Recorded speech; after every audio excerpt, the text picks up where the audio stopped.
Welcome to our Wednesday night Bible study. Stay tuned, we will begin shortly.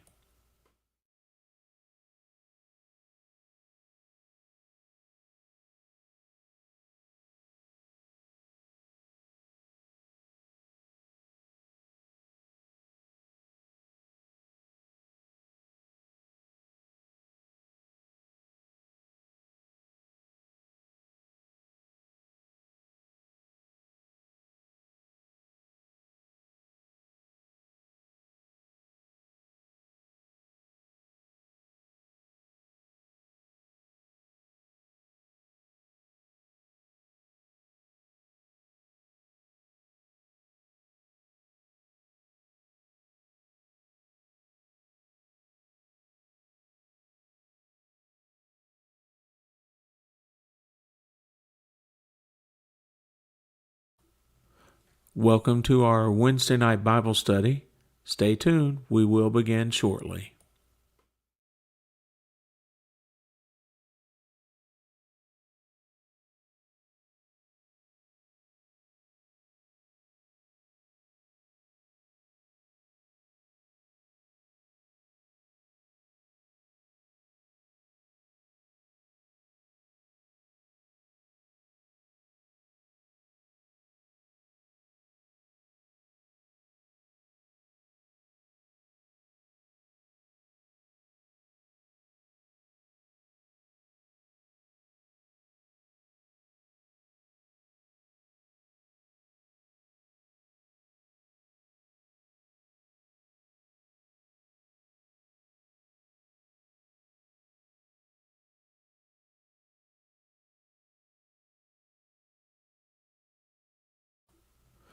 Welcome to our Wednesday night Bible study.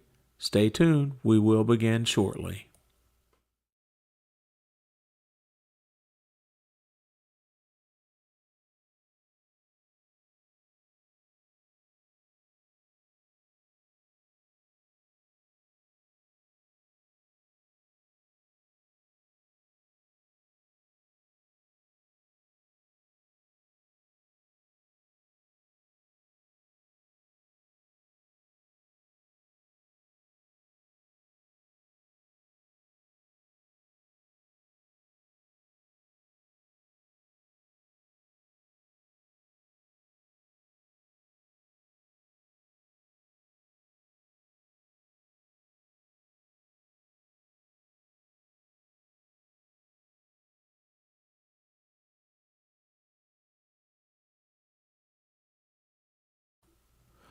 Welcome to our Wednesday night Bible study. Stay tuned, we will begin shortly.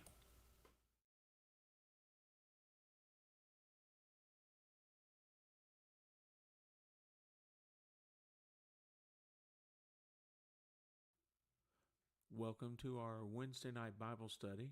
Stay tuned, we will begin shortly.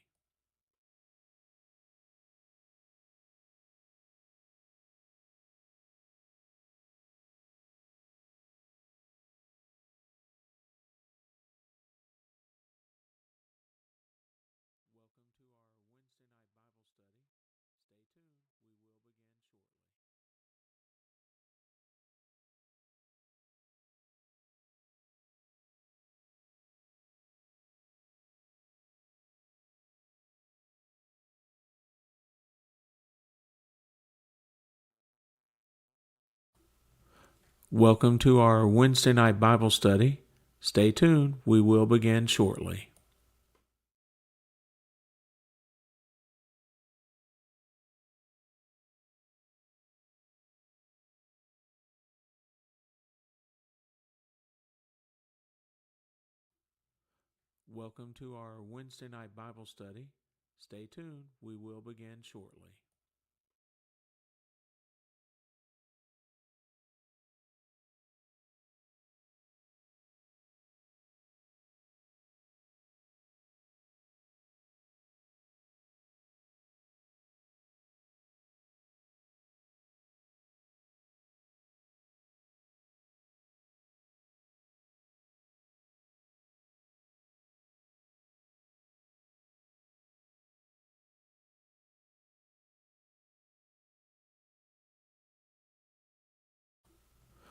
Welcome to our Wednesday night Bible study. Stay tuned, we will begin shortly.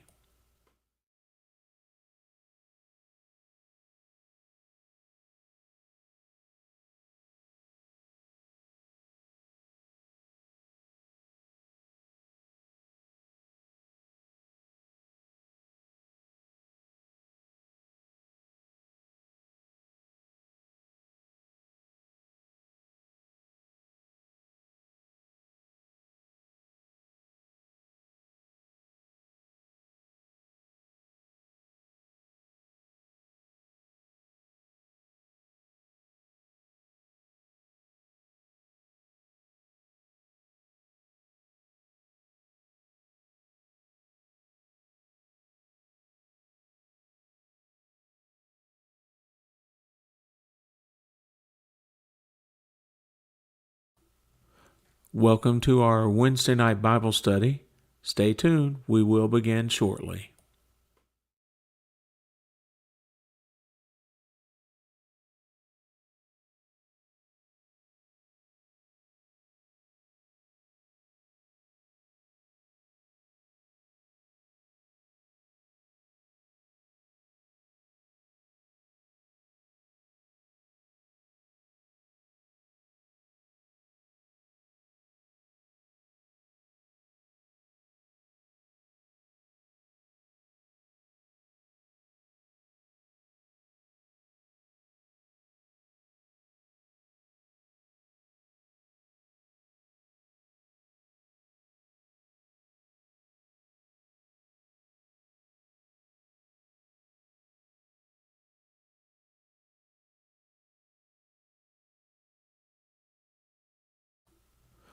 Welcome to our Wednesday night Bible study.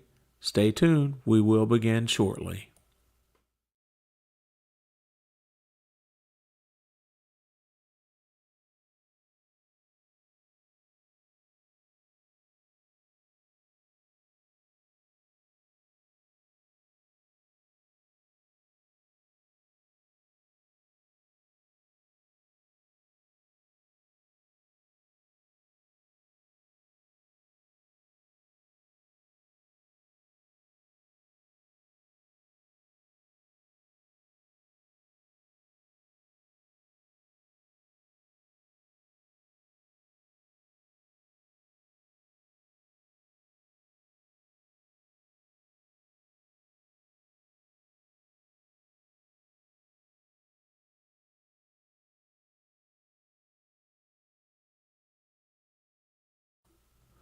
Welcome to our Wednesday night Bible study.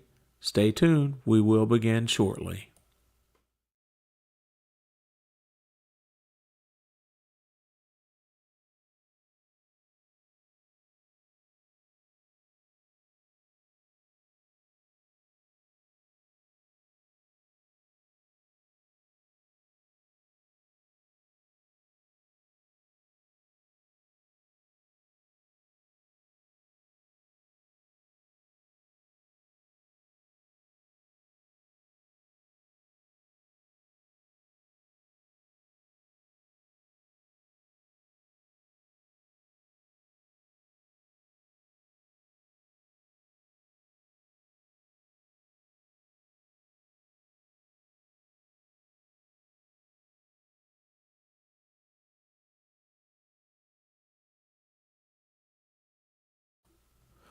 Welcome to our Wednesday night Bible study.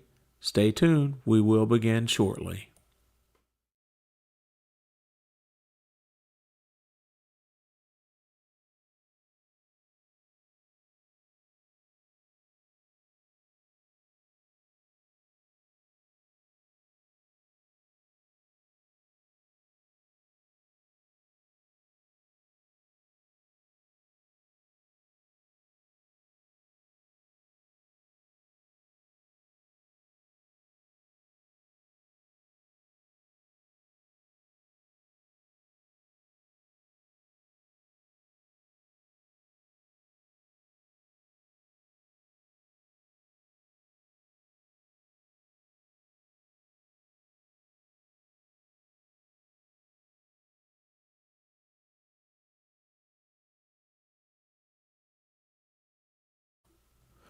Welcome to our Wednesday night Bible study.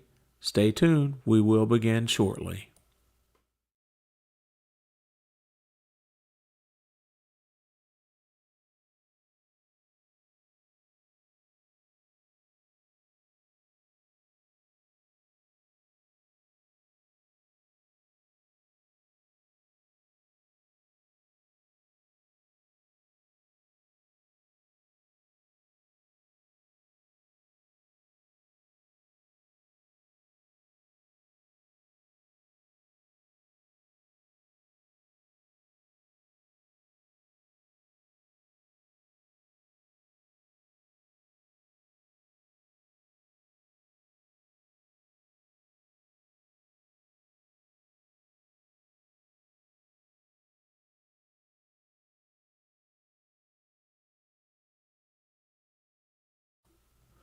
Welcome to our Wednesday night Bible study.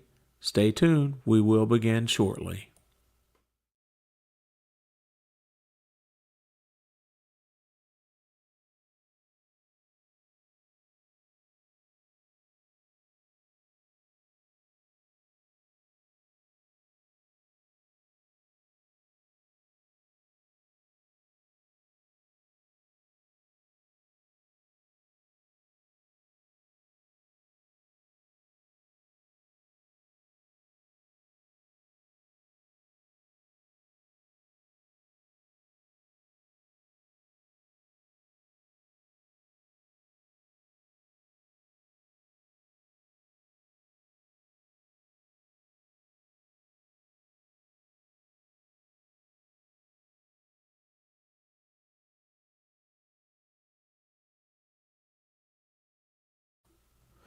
Welcome to our Wednesday night Bible study.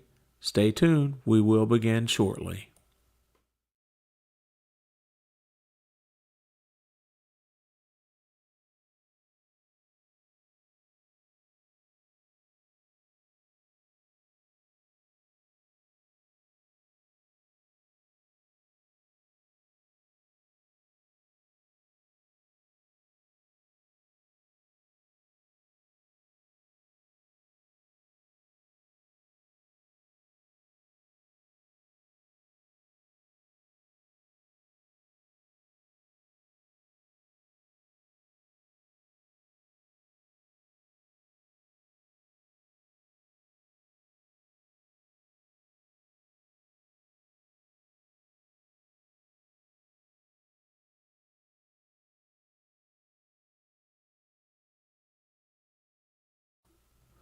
Welcome to our Wednesday night Bible study. Stay tuned, we will begin shortly.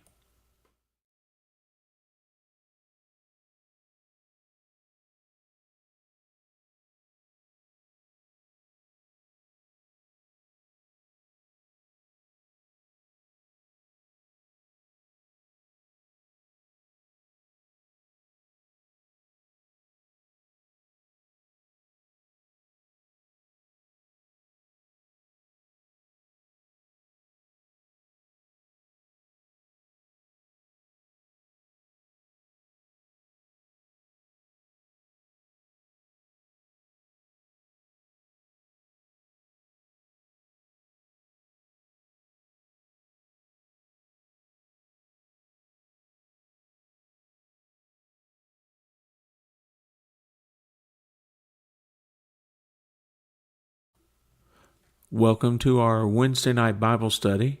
Stay tuned, we will begin shortly.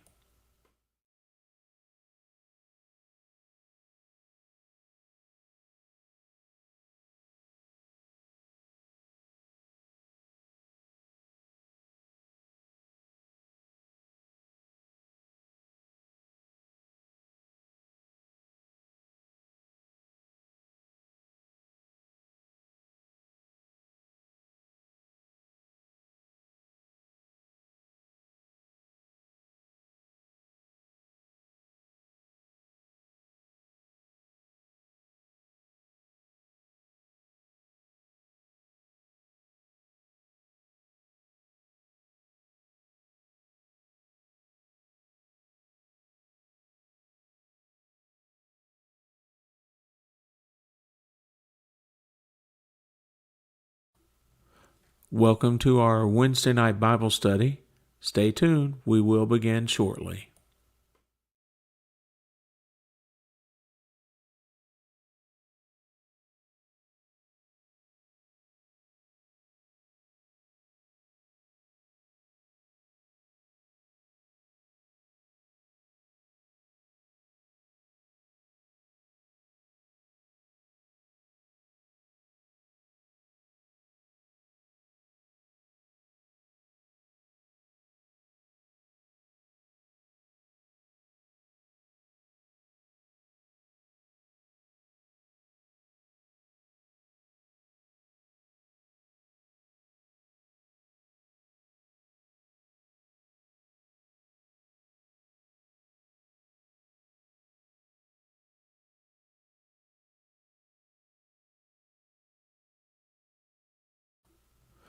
Welcome to our Wednesday night Bible study. Of the Christian Evidences, which was the lectureship at the West Virginia School of Preaching in the fall of 2005.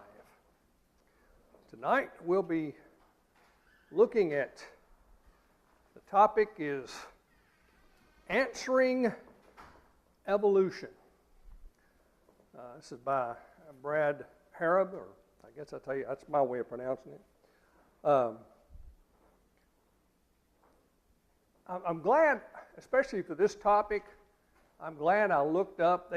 This lesson, and I didn't look at the other ones where he might have had the bio in one of the other lessons that he did, but this one, they didn't include the bio about him, so I just looked it up, and from what he is the executive director of Focus Press. And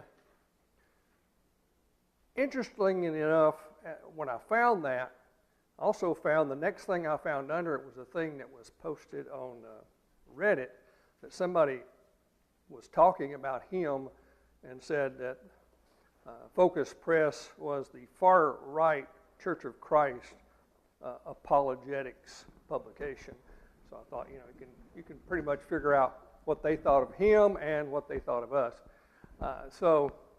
But when you're talking about this subject, answering evolution, it's interesting to know that he went to school and graduated with a BS in biology, and he got his PhD in anatomy and neurobiology.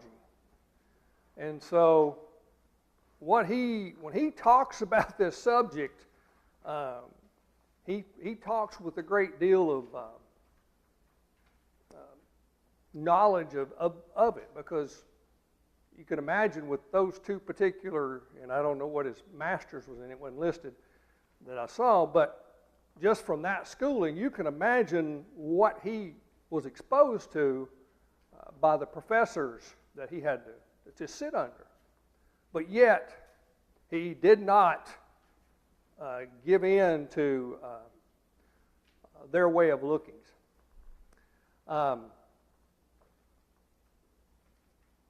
If you're interested in this subject, I would also highly recommend, besides reading this material, which is good material, you're going to get a little bit of a hodgepodge of stuff tonight,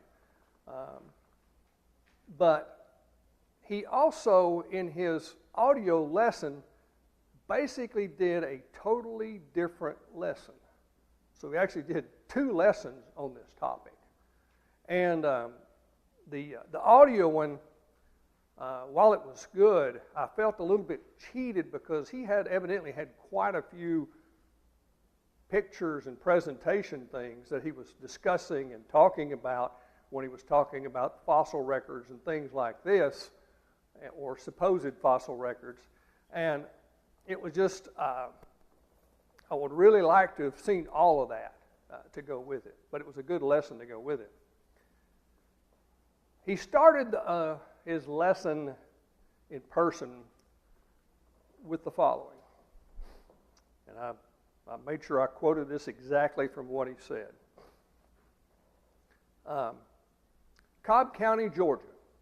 I'm not sure when exactly this happened.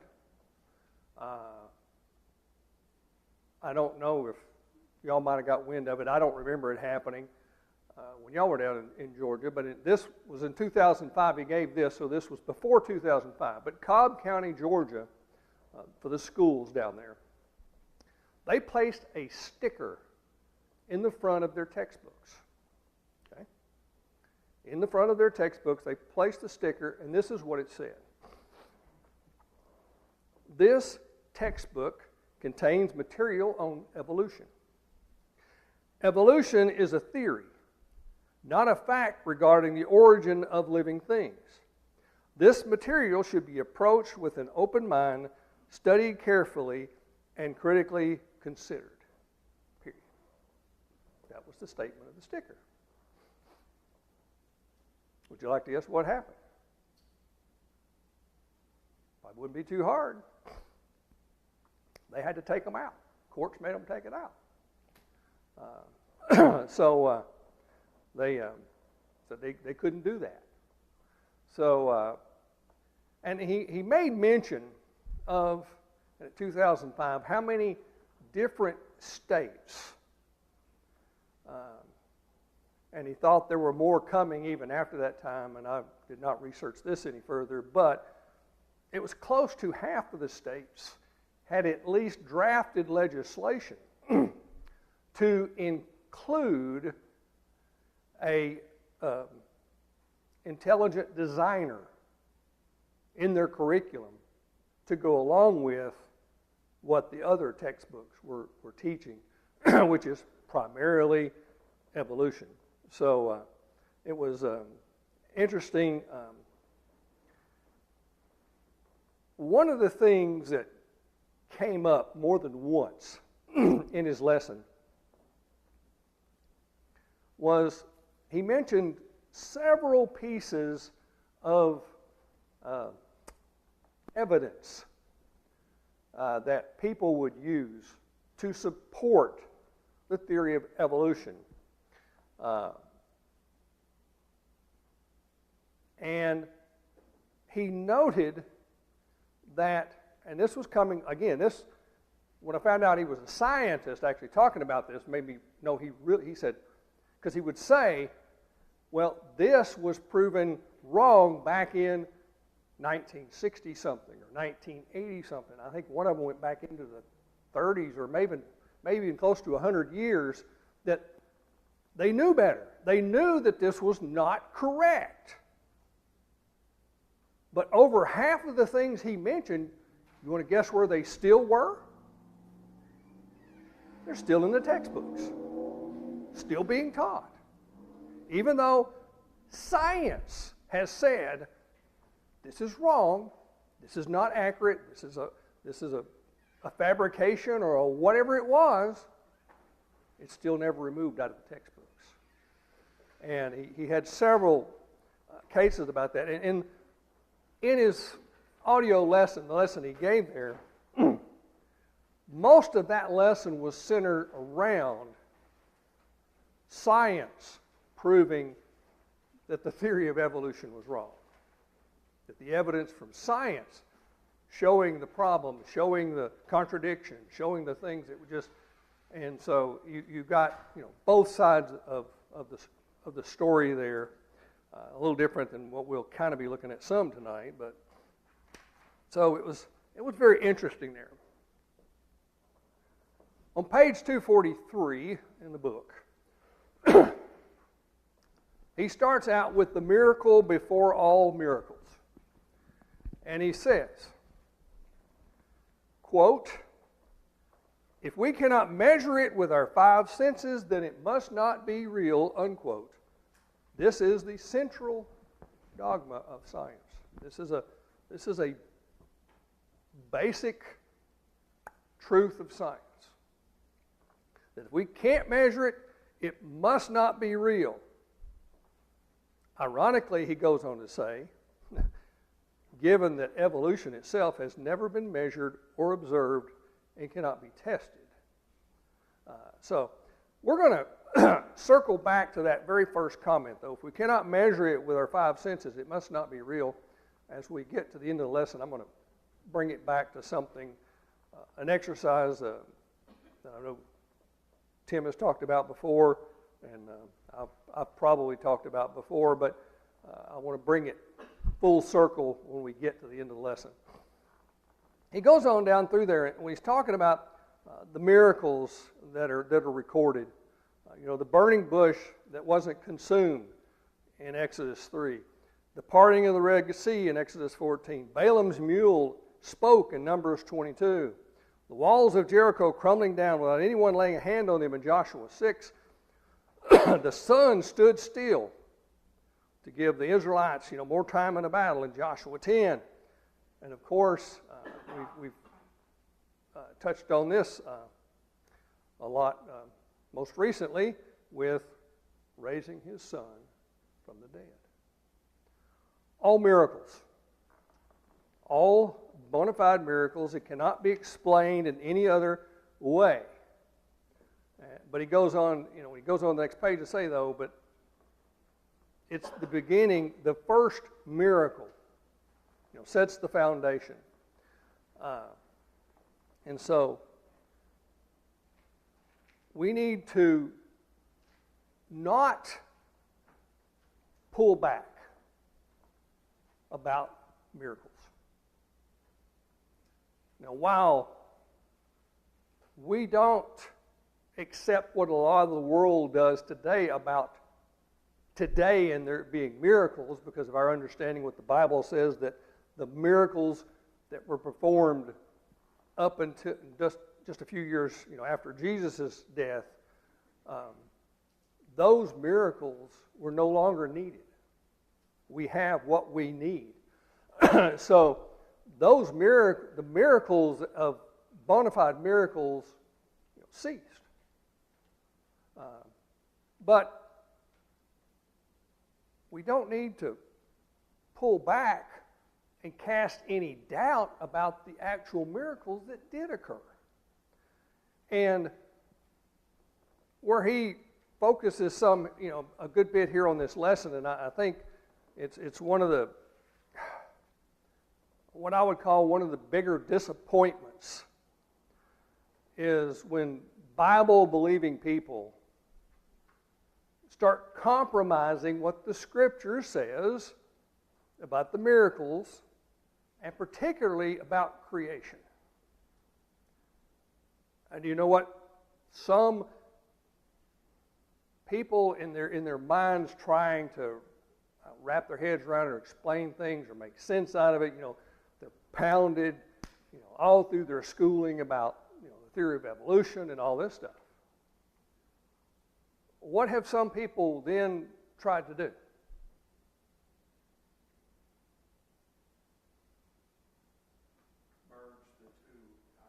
Merge the two ideas.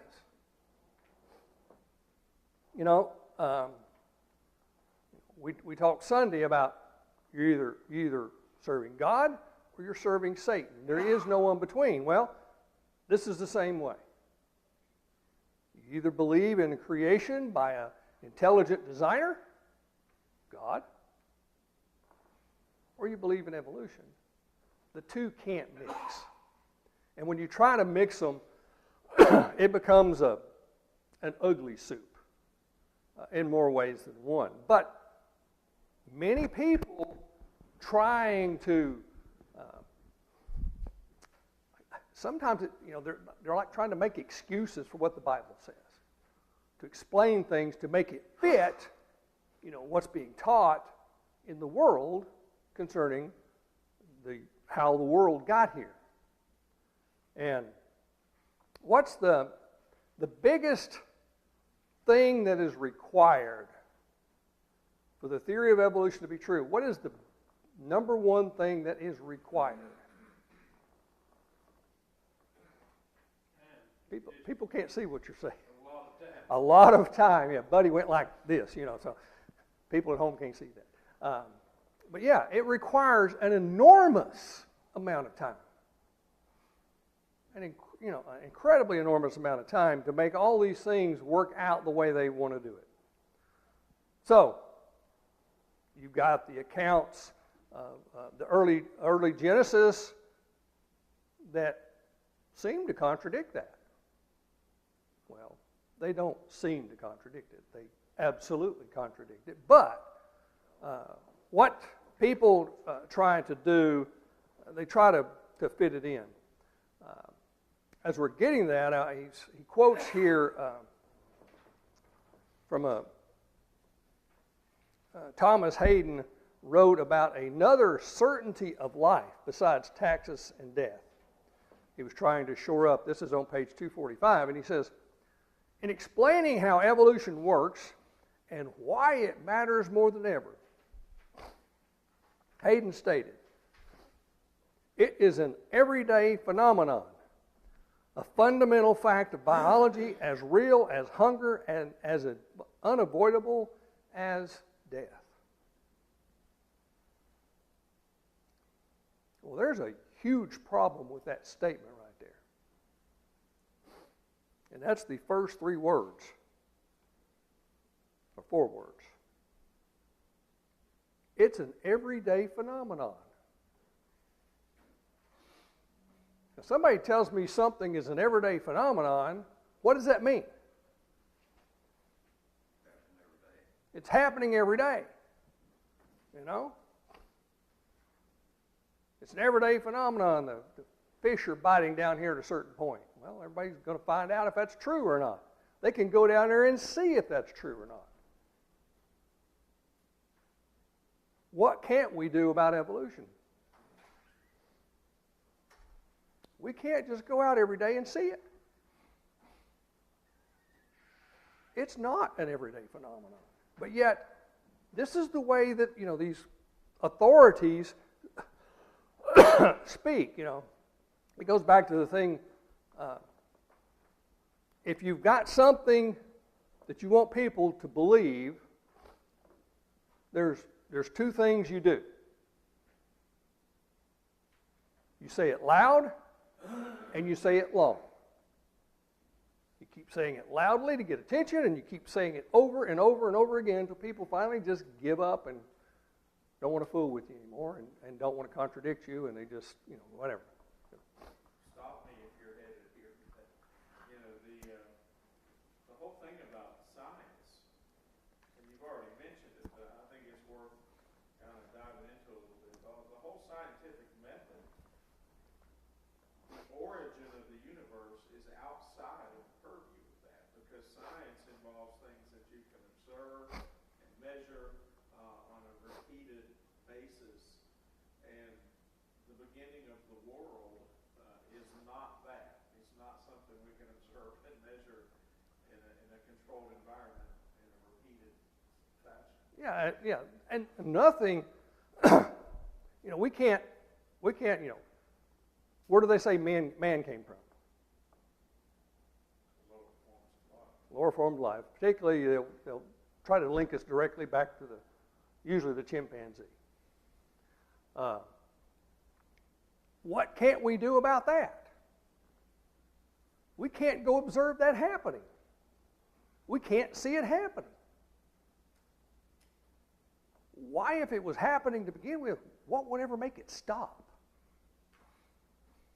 And the next interesting question is, when you're thinking about evolution and what it whole is about, what's the next step for man?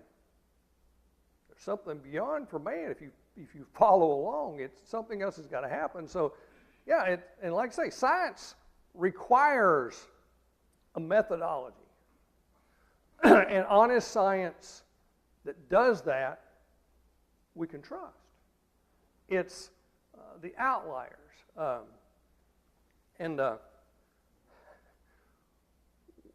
In his lesson, he talked about one guy, and I should have wrote his name down, but he was a big proponent, about the evolution, about this stuff and all, and he gives all these lectures. But he didn't go to science school. He went to literary school. When he came out, well, he found something else that he could enjoy more and make more money at. And so that's what he does. And he goes he travels the world looking at things and making statements about them, and he gets statements from from biologists and other scientists and all, and incorporates these in together. But he doesn't have the scientific background himself to be able to stand on any of these statements. He makes a comment in the middle of the page here in 245, and some of this part of this you'll definitely should be familiar with from just what I say quite often, it seems like. Even within the church, Christians often subconsciously find themselves favoring science over the Bible. And there's some material out there, and I've seen, and it's written particularly for college students. Because a lot of times, children who church become Christians, then they go off to university, and they start getting bombarded with this stuff. And if they don't go along with it, it affects their grades and then the other things that come along with it. And so they start wavering, and a lot of times that's a big key as to why so many Christians are lost when they go off to college, because of what they're bombarded with like that. But he says they subconsciously find themselves, when you start going there, you've been taught this stuff your life about the creation, all, but then you go to college and it's just you're blasted with it. He says, we have forgotten the truth of the matter, which can be summed up simply with the first 10 words that appear in the Bible. In the beginning, God created the heavens and the earth.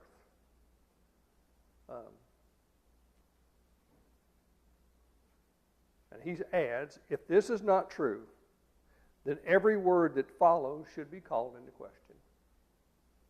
And that's why I call Genesis 1, verse 1, the foundation verse of what's been revealed to man. It starts there.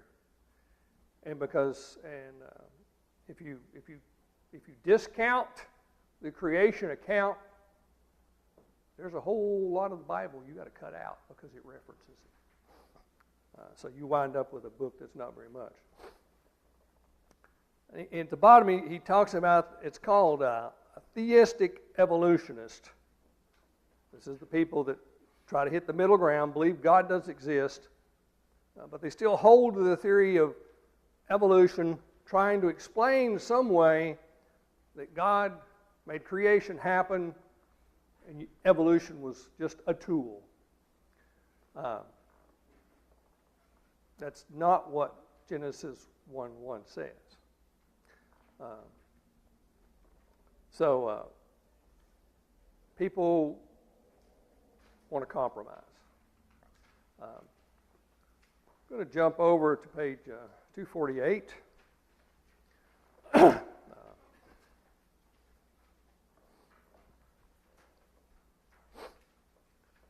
He's going to talk about 3 different theories that have been put forth to explain how evolution and the creation count work together and are true. They try to do this. The first one, which is one you'll hear about the most, is called the gap theory. This is the one that's probably had the most energy about it and how it has worked. But after, in the beginning, God created the heavens and the earth, verse 2 says, and the earth was waste and void, and darkness was upon the face of the deep, and the Spirit of God moved upon the face of the waters. That's the verse they focus on. They want to focus on that verse, saying that God created everything, and then it just went off the rails. Everything went off the rails. So basically, verse 2 was a reset. He's going to start all over, and that then starts with verse 3. That this when the earth was void and darkness was the face of the deep was when he had reset the creation back, turned back the clock, so to speak, wiped it out because it didn't work out. What did God actually do when his creation didn't work out? Did he reset everything? No. He brought the flood. They want to do that. So he says in the middle of the page there, for over 100 years, those who were determined to insert evolutionary time before the creation week studied Genesis. Yeah. Okay. I've not dived deeply enough into that to read anything from anybody who was reporting. I mean, I know that exists. I know we've had brethren that asserted that. But what do they do with everything from that point on? Do they accept the account of God? They say he fixed everything in 6 days that was already there? Or did he recreate man and animals in 6 days? My point is, you kind of arrive back at the same thing that you're trying to get out from under if you accept the rest of it. Yeah, it becomes a turning and biting your own tail kind of thing, chasing your own tail situation when you get there. And there's different nuances to the theory. There are those that say that there were the animals and the man, and then they were all wiped out. There's some that saying that maybe Adam was the one left over. I mean, when you start coming up with these things,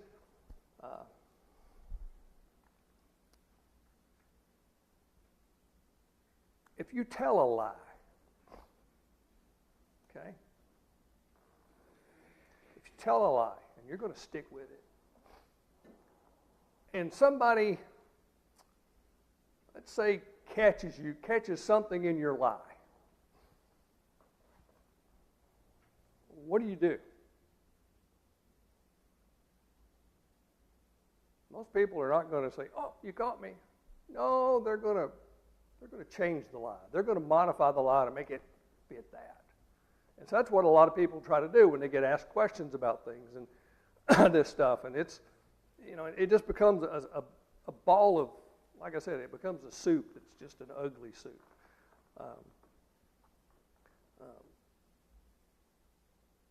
So it's gone, yeah. It's not only the gap theory, the ruin and reconstruction theory, the pre-Adamic cataclysm theory, the restitution theory, and it talks about the different people that made this popular. And it just says, because of evolution, which again, like Tim said, it doesn't really account for the rest of Genesis 1 once you account for this long period of time and it says that this long period of time is what occurred between verses 1 and verses 2 of Genesis. That these eons of time, these millions of years, this is where they inserted into the narrative to make it work. I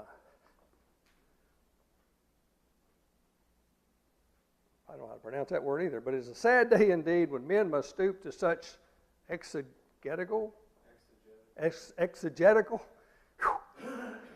guess exegesis, that would be exegetical, yeah. Hocus pocus to pervert plain teachings. So, he gives here then reason number 1,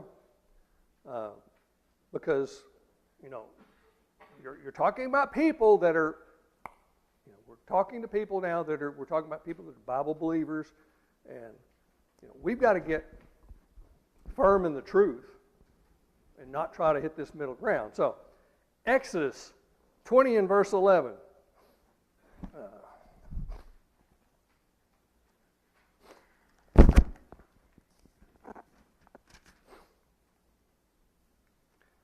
For in 6 days the Lord made heaven and earth, the sea, and all that is in them, and rested the seventh day. Therefore the Lord blessed the Sabbath day and made it holy. What's that do to the gap theory? You know, it's saying it was all done in this 6/7 day period. And he points in the book here, if everything was made in 6 days, then nothing was created prior to those 6 days. So you can start tinkering with Genesis chapter 1, but now you got Exodus chapter 20 here that's going to just reinforce it and say, well, no, that's not true. In 1 Corinthians 15:45, Adam was called the first man. So therefore, those who, take the leaning that there was man on the earth between verses 1 and 2 that were all, well, no, couldn't have been if Adam was the first. And then in emotion, as we talked about, when you're caught in a lie, he said John Clayton introduced the modified gap theory, which omits references to pre-Adamic men. So he's taken, men out of the equation before that. That also creates a big problem with evolution that teaches that all these things were big, and then man comes along during that time. That just blows that totally out of the way. Verse number 3. And because one of their pretenses was the first time things didn't work out the way he wanted them to work out. So that's the reason that between verses 1 and 2 he had to start all over again. But it says that God saw everything he had made, and behold, it was very good. Does not sound like something that, was a problem. And of the other 6 days, I don't remember which one it was, it's later in the note, I think 5 of those 6 days, it says he saw that it was good. But when he saw the whole package, when he looked back after everything was done, and all of it was created, he described it as very good, not something. If we believe in an all-powerful God, is he going to mess it up the first time and get it right the second time? That's not all-powerful. That's not all-knowing. So, he talks about how they later on there, he talks about how the gap theorists try to change the meanings of the words or make the words mean this, different than what our translators have given to us. So it's something that you just try to, if you can't win an argument based on the words that are in front of you, and this has happened over and over and over again. Well, you change the meanings of the words. Change the meanings of the words, well, everything else changes meaning. But you're not sticking to what they really mean. You're just making something up to try to explain something that you can't explain some other way. And he talks about, and he gives a reference down here to a book on page 250 there, Unformed and Unfilled by Weston W. Fields. So it's considered to be one of the most exhaustive and powerful refutations of this theory ever put into print. And he states, the gap theory, despite its claims, does not allow for an ancient earth. The second one, and there was a time I can remember where this started gaining some traction with folks, was the long periods of time occurred during the creation week. In that they were saying, well, it wasn't literal 24-hour days, that it was actually each day represented eons of time. Again, if you're trying to be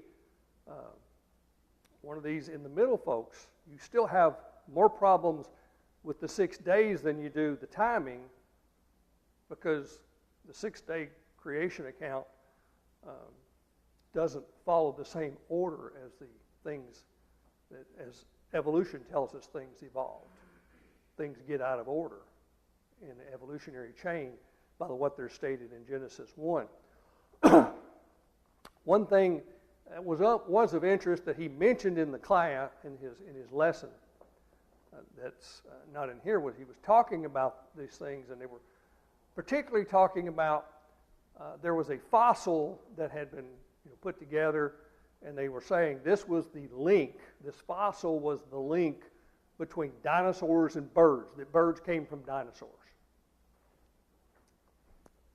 Interesting enough, when they got to researching it, because part of it did look like a dinosaur, part of it looked like a bird. They found out that this fossil had been put together by somebody that figured out if they had a whole fossil, they could sell it for a lot more money than they could do a partial fossil. So they put two of them together and sold it to somebody, and it took off. That's one of those things, it's got a name that has been, science has proven that that was a falsity, and that scientists were duped, but yet it still stays in the textbooks. So you have this period of each day represents eons, millions of years. All right? The first thing that comes to my mind when somebody says that, what do plants require? They require light. They also require some lack of light. A lot of plants don't like, they'll burn up if they don't get any rest from the light too. So, Genesis, it defines a day as a morning and an evening. So if you want to say that's millions of years, so you've got millions of years of daylight and millions of years of darkness for each day. What's going to happen to all the plant life? It's not going to make it. And we also know, if you've ever gone to visit Sail the Lost Sea, you go and get in absolute darkness, and it's not a very long period of time, you'll go blind. You'll lose the ability to see if you were left in, and it's not that long of a period of time. So all creatures would have been, that have eyes would have been blind. So they have this, but he goes on to some other things in here. As I mentioned that it defined it as a day was an evening and a morning, and lightness and dark he called day and night. And they want to attack the word that's used for day. But one of the things he keeps bringing out here is every time that the word that's translated day is put with a number, it always means a literal 24-hour day. And the two is, and then the third one, it talks about it when it's in the plural, it still refers to a 24-hour day. So anytime it says that the word that's translated day occurs over 700 times in the Old Testament used with the plural form. And we already talked about Exodus 11. In 6 days, the Lord made heaven and earth. So therefore, it's saying that. The Hebrew phrase translated evening and morning is used over 100 times. Guess what? Every time it's used in the Old Testament, it's talking about a 24-hour day. Number 5. Suppose Moses had wanted us to understand these days were long geological periods. Well, he should have used a different word. because words existed for that purpose that would mean longer periods of time.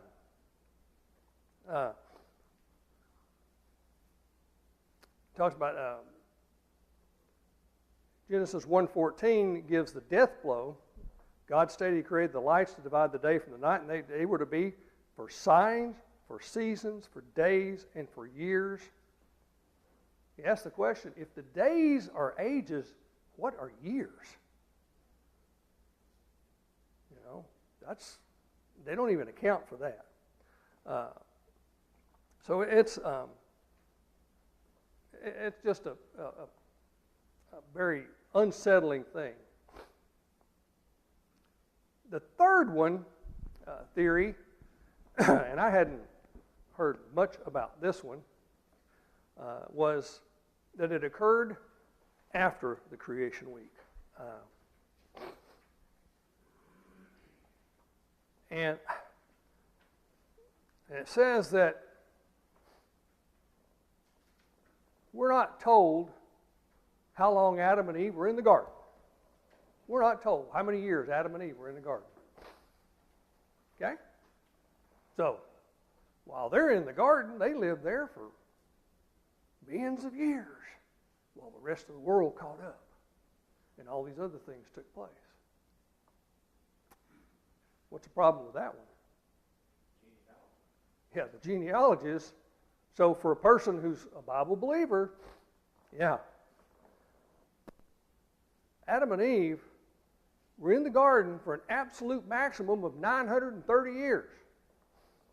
Now, we know they weren't in the garden that long because of other things in their genealogies and things, but that's how long Adam lived on the earth.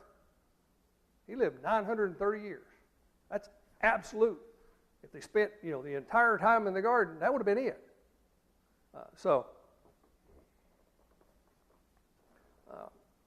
He mentions here as what Tim stated here, that in the middle of the page there, it said it's extremely difficult to insert the time necessary for evolution after the creation week because of the biblical genealogy limits that we have.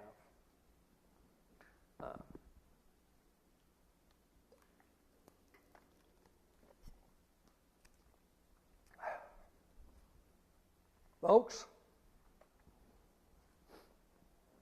in the last paragraph that in there before he says, "He that built all things to God." Don't be ashamed to say, according to the Bible, the earth is about 6,000 years old. Don't be ashamed to say it, because that's what the Bible teaches. Somewhere in that neighborhood, people want to get real exact with it. Okay, you can, you can't, but somewhere in that ballpark, the earth is around 6,000 years old. And there's a lot of science out there that will back that up. We talked about some of those things, some different things that go on that if they went on longer than that, the earth wouldn't, life would not have been able to live. So, He spoke, and it was created. He talks about there in the last part of that He that built all things is God. Quickly, I want to read from a couple of scientists just to show, because like I said, our author is a PhD scientist. But he also quotes a NASA astronomer, and John O'Keefe, he says, "We are, by astronomical standards, a pampered, cosseted, cherished group of creatures. If the universe had not been made with the most exacting precision, we could have never come into existence. It is my view that these circumstances indicate the universe was created for man to live in."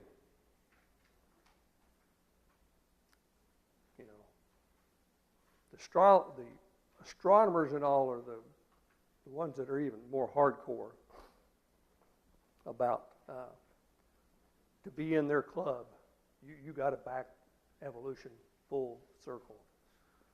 I don't remember, it was in the 70s or somewhere back in there, one of the noted astrophysicists, considered to be the leading astrophysicist in the world, changed his position to say he now believed in an intelligent designer, and he disappeared from the world of astrophysics.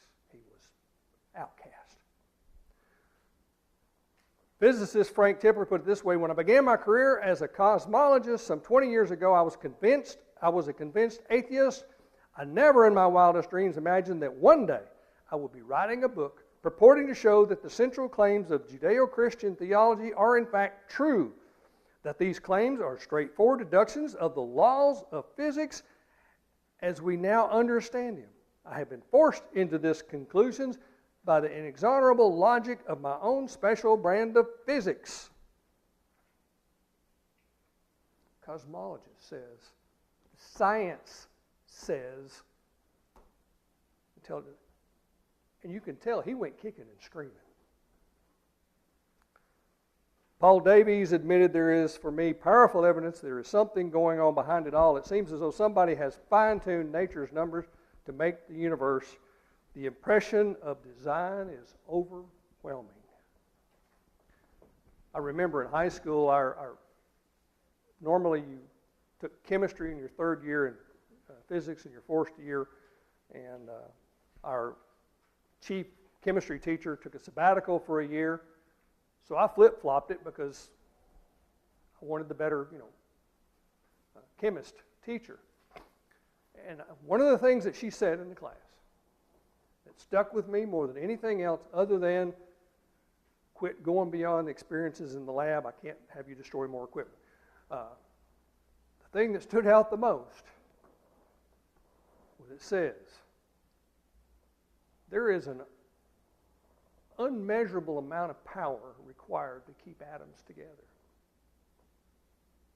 You've got all these protons that have got to be kept together. You've got the neutrons with no charge. They've got to be kept in there together. And then you've got the things, the electrical negative charge flying around the outside of them. There is something that's holding that all together. There's an invisible force out there that holds it all together.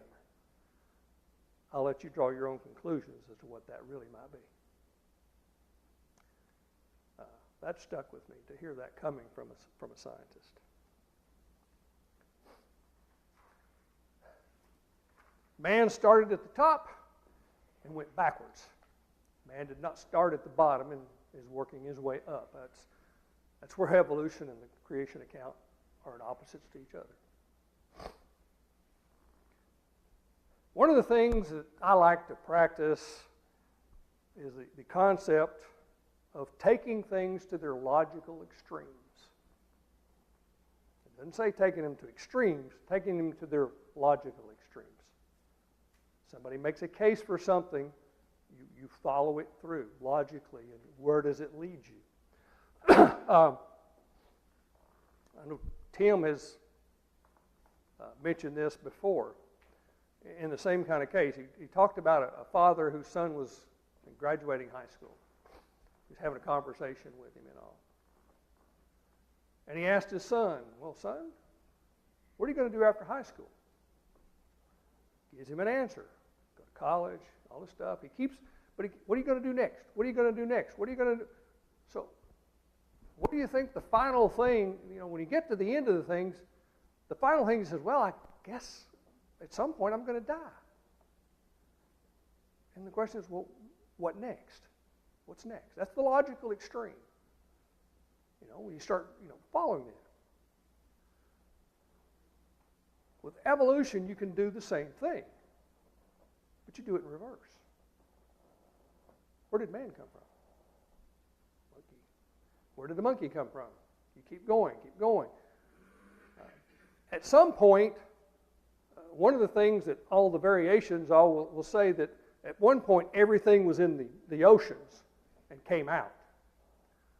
Interesting enough, I didn't, until he mentioned it in the lesson, I'd never heard this one before, is that by that same theory, at some point, some of the mammals decided they wanted to go back into the ocean. That's how we got the whales.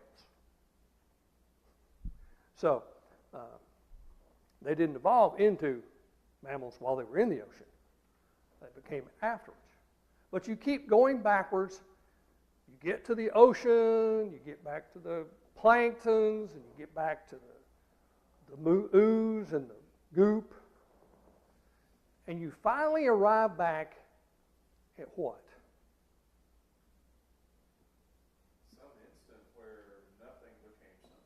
Yeah. It always, you go back and you chase it back, and then, there was this explosion that distributed thing all over the world, all over the universe, from this very, very small, which they've actually calculated that's not even theoretically, physically possible that something could be infinitely small and have all that power in it that's required. But yeah, as Tim said, you wind up at the same point.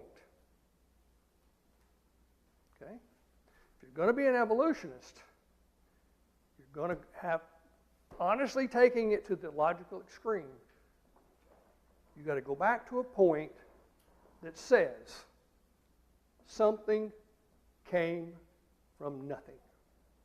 There was nothing, something appeared, all by its own. Now, if that ain't a miracle. And it takes a lot of imagination to be an evolutionist. Yeah. Well, it contradicts their own laws of science. Right, and like I said, I was going to come full circle back to the first statement. If you cannot measure it with our five senses, it cannot be real. That very first step can't be measured. Something from nothing. Also, there's the law of biogenesis. You know what the law of biogenesis says? Something cannot come from nothing. In the lesson, he talked about it, and he mentioned, you go out here and you get a packet of corn seed. And you put it in a time capsule. He used 100 years. It wouldn't matter if you used 1,000 or 1,000,000 years. Somebody finds that time capsule, and they go out here and they plant that seed. What's going to come forth?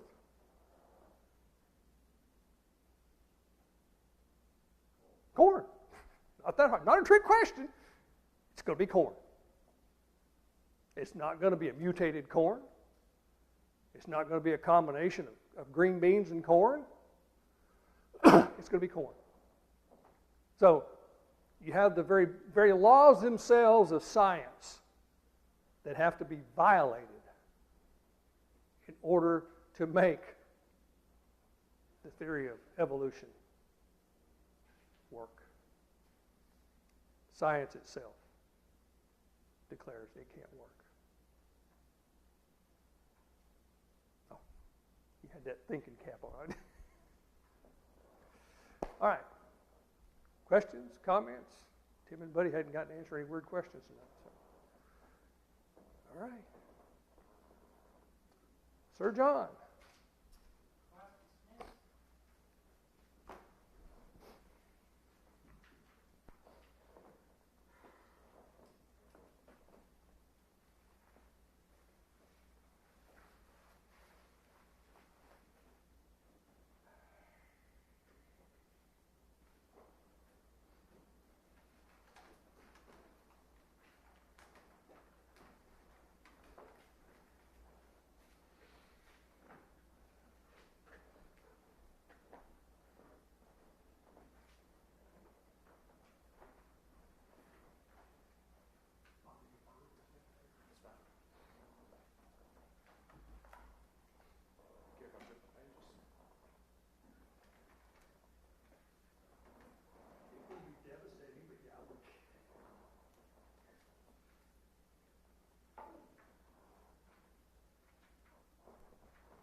mark number 915 as the song of encouragement in a few minutes.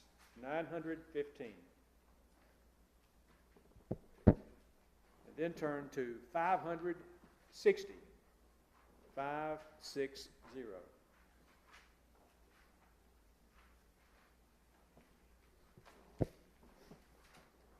I care not today what the morrow may bring, if shadow or sunshine or rain.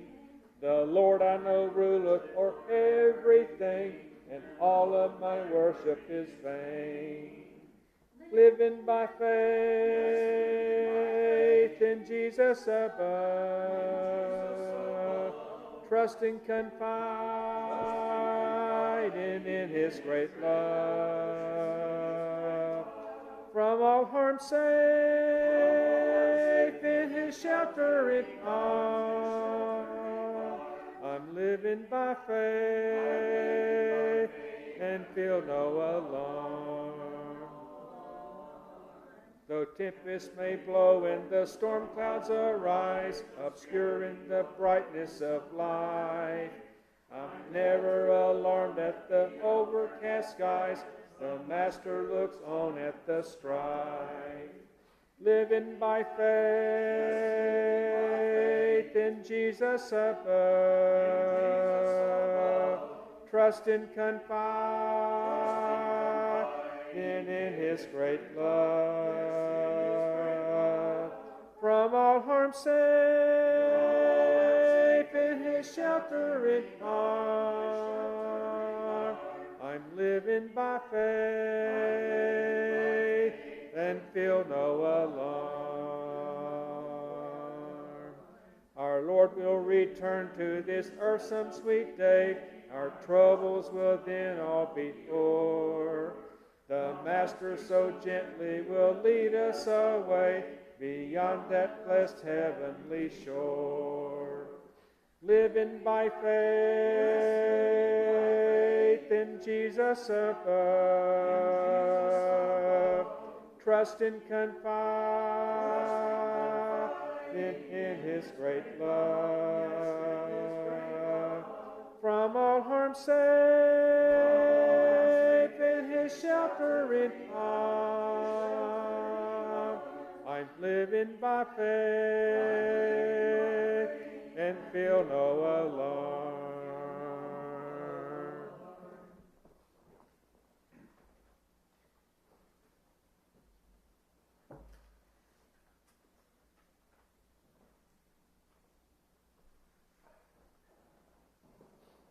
I'd like to turn to Hebrews chapter 11 tonight.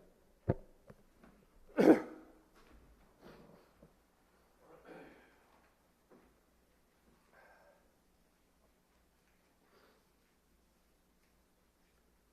going to speak for a minute about something that, at least from my memory, which could be faulty, I don't remember being spoken of a lot, because we're familiar with Hebrews chapter 11. We call it the faith chapter. And he goes along, and we can name some of the names of those of great faith. But in verse 32, after he's given this list, with Rahab being the last one to be mentioned there by name of what was accomplished, and what more shall I say? For time would fail me to tell. When you think about it, you just stop right there for a second about all the examples of faith in the Old Testament. Contrary to what some people want us to think. But he says, time would fail me to tell of Gideon, Barak, Samson, Jephthah, of David and Samuel, and the prophets, who through faith conquered kingdoms, enforced justice, obtained promises, stopped the mouths of lions, quenched the power of fire, escaped the edge of the sword, were made strong out of weakness, became mighty in war, put foreign armies to flight. What time would fail me, to keep going on about these others of faith. It's been very clear that from the creation account, we talked about a good bit in class tonight, on up until today, and continuing until the end of time, when faith will be no more, God has always expected faith from His creation. He wants us to believe, and He wants that to believe to fill us up so that we are faithful.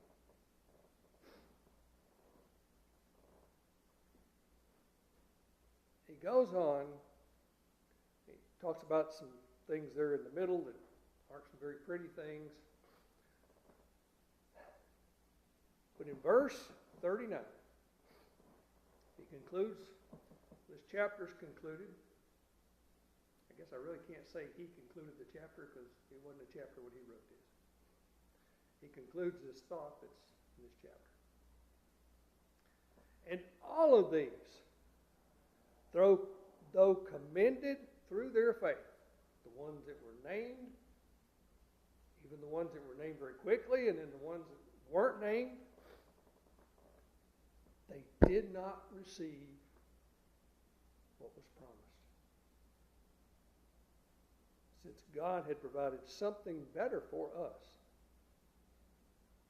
that apart from us they should not be made perfect. If you were a faithful God follower before the time of Christ, you died not receiving the promise.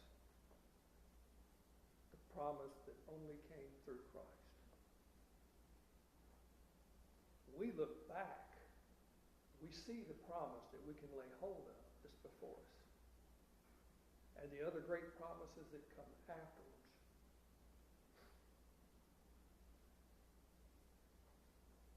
Tim asked me, did I have a song picked out for tonight? For before or after lesson? No, not really, but I told him what I was going to be talking about. When you think about it, I don't think he could have picked a better invitation song for this, because we have to have faith. We have to obey. God requires both. We don't have a choice. And we don't have anything to base our faith and belief on but what's right here. That's it. God has not provided us with anything that's going to give us the faith, the trust that we need to obey His commandments. There's a lot of things in this world that will give us indication that God exists. If we don't know His will, we're still lost. This evening, do you trust Him? Do you obey Him? If you've never done it the first time, this evening, whatever time you listen to this lesson is the time to do it if you need to do it. To trust Him and to submit to His will, following the plan that He's given on how you receive the promise of eternal life by doing what God says. We have to believe what we've heard. We have to repent of our past. We have to confess Christ is the Son of God, the resurrected Son of God. The key foundation of Christianity, the resurrected Savior. And by what God says, I what I say, not what anybody else says. You're baptized in water, taken down and raised to be a new creature with your sins taken away at that point. But it doesn't stop there. Obedience doesn't stop there. You got to keep going. If there's anything this evening that can be done to help you in your walk, or to strengthen you, or to if you're having a hard time and you need the prayers of your brothers and sisters, one of our elders will be here to receive you. Let it be known while we stand, while we sing. When we walk with the Lord in the light of His Word, what a glory He sheds on our way. While we do His good will, He abides with us still, and with all who will trust and obey. Trust and obey, for there's no other way to be happy in Jesus, but to trust and obey. Not a shadow can rise, not a cloud in the sky, but His smile quickly drives it away. Not a doubt nor a fear, not a sigh nor a tear, can abide while we trust and obey. Trust and obey, for there's no other way to be happy in Jesus, but to trust and obey. Not a burden we bear, not a sorrow we share, but our toil we doth richly repay. Not a grief nor a loss, not a frown nor a cross, but is blessed if we trust and obey. Trust and obey, for there's no other way to be happy in Jesus, but to trust and obey. Then in fellowship sweet, we will sit at His feet, or will walk by His side in the way. What He says we will do, where He sends we will go. Never fear, only trust and obey. Trust and obey, for there's no other way to be happy in Jesus, but to trust and obey. Good to have everyone here tonight. Anything we need to announce? New baby. If not, Robert, would you lead us in closing prayer? Let's pray. Heavenly Father, thank you for this day and this time we've had to gather together and learn a lesson from your word. We ask that you be with this congregation and bless it in your will. We ask that you be with us as we leave here.